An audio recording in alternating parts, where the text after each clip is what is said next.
Hi, I'm Bonnie Holub from ArcLight Technologies. This video is part of a series of videos based on Mathew North's book, Data Mining for the Masses, published by Global Text Press, copyright 2012, and available for $39 and 39 cents from Amazon.com.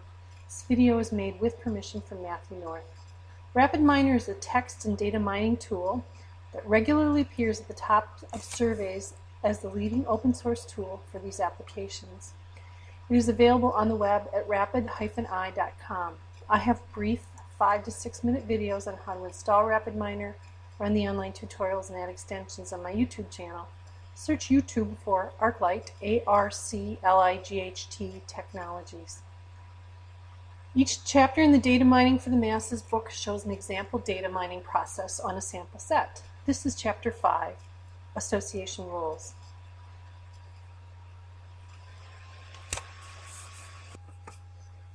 The video for Chapter 4 shows where to find the examples from this book on the web. So the first thing we have to do here is get into our RapidMiner design perspective, and we need to import the repository that we're going to work on for Chapter 4.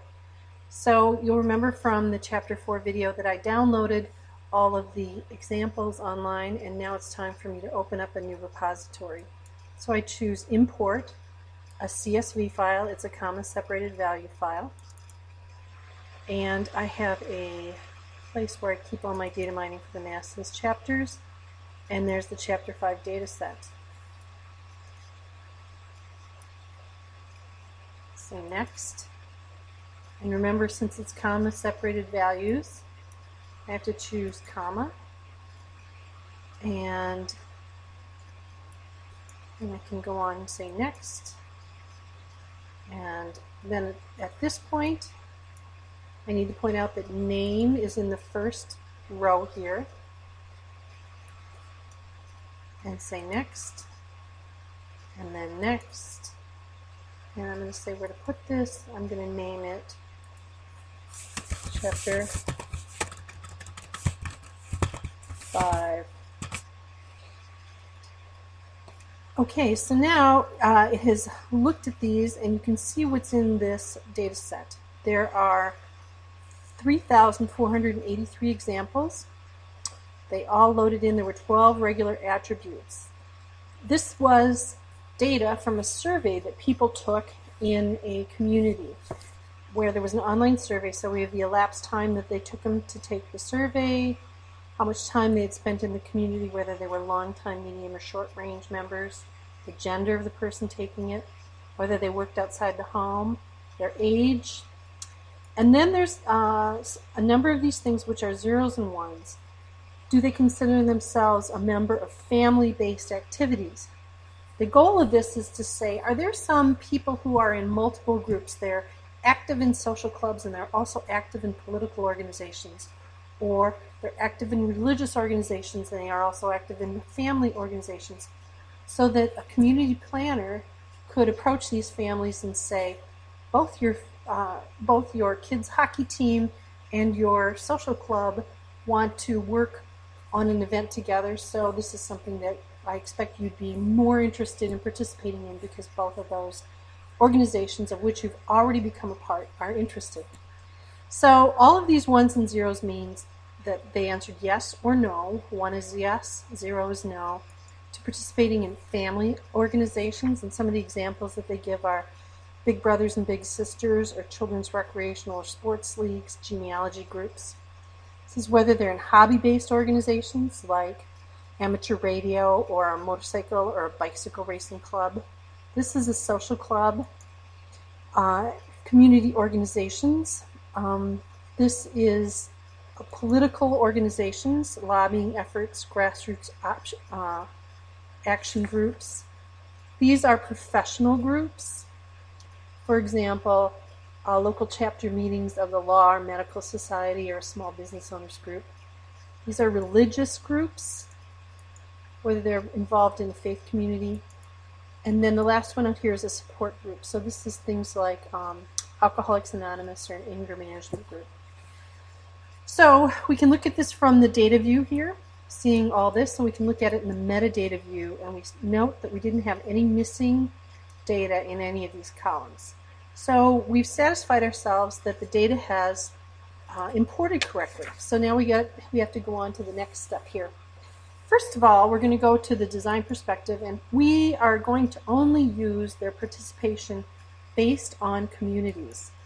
So if we go back up here and say, here's our import of our data, then the next thing we want to do is go over here to operators. And I'm going to make this so that you can see it a little better here. The first thing I'm going to do is I'm going to select only the attributes that we need. So when I type that in this window, I see the select attributes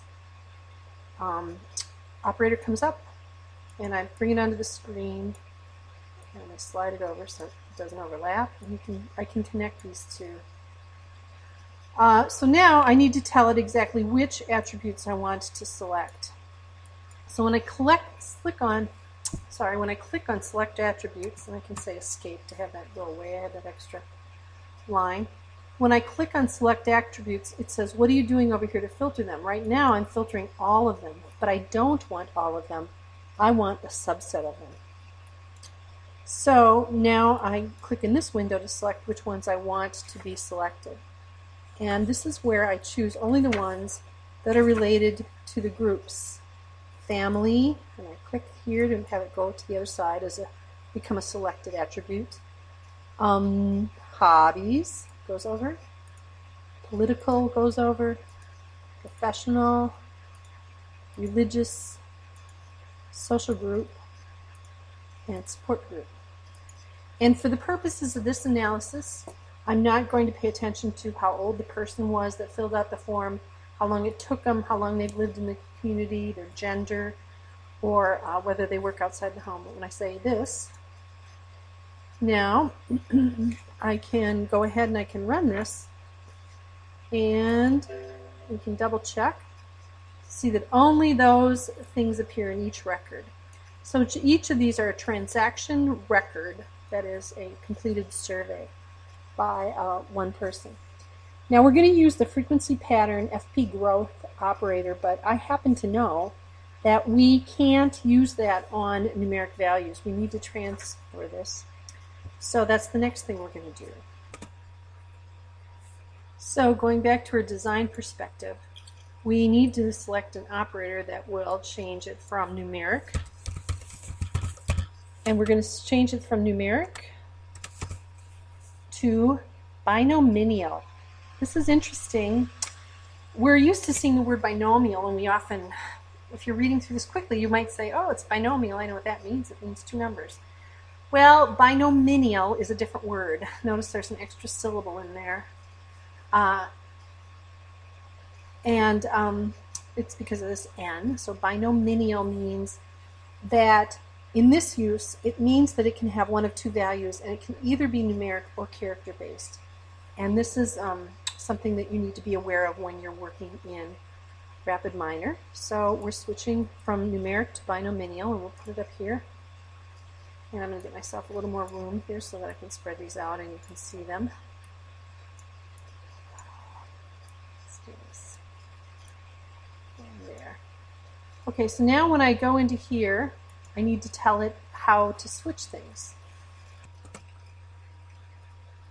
I want all of them switched, so I'm going to leave it just the way it is right there, and I'm going to run it just to see to make sure that it works.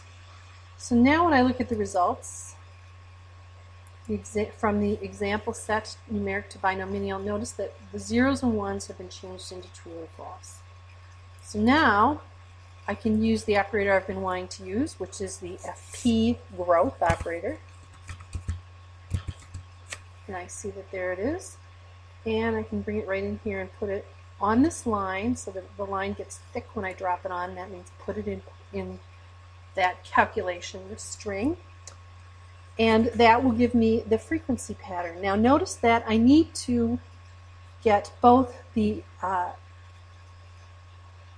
EXA and the FRE, which is the frequency pattern, hooked up to this receptor so that I can see both of them after I run. Oops, I've just switched it by accident.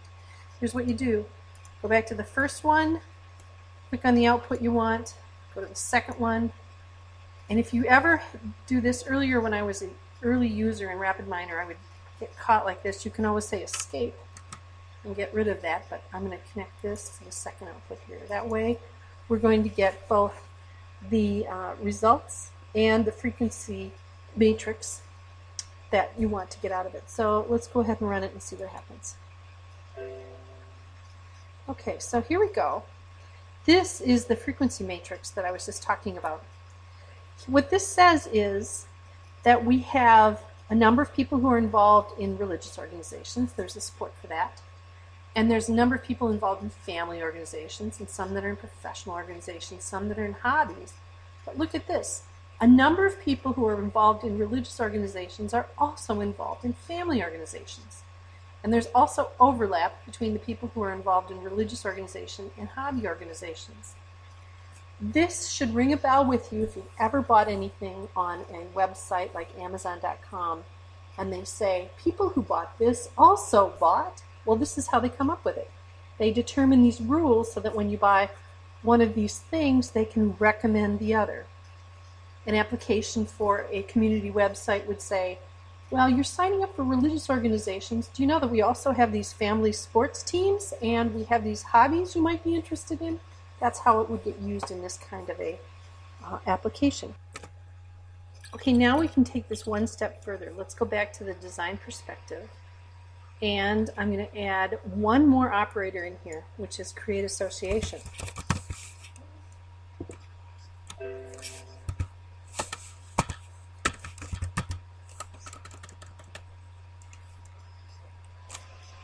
Okay. There is the create association rules.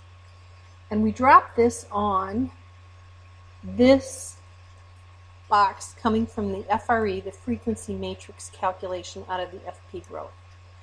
So if I just scroll down a little bit, you can see that it comes out of FRE, goes into create associations, and then goes up here to the output. So now I can run it and I can get the association rules.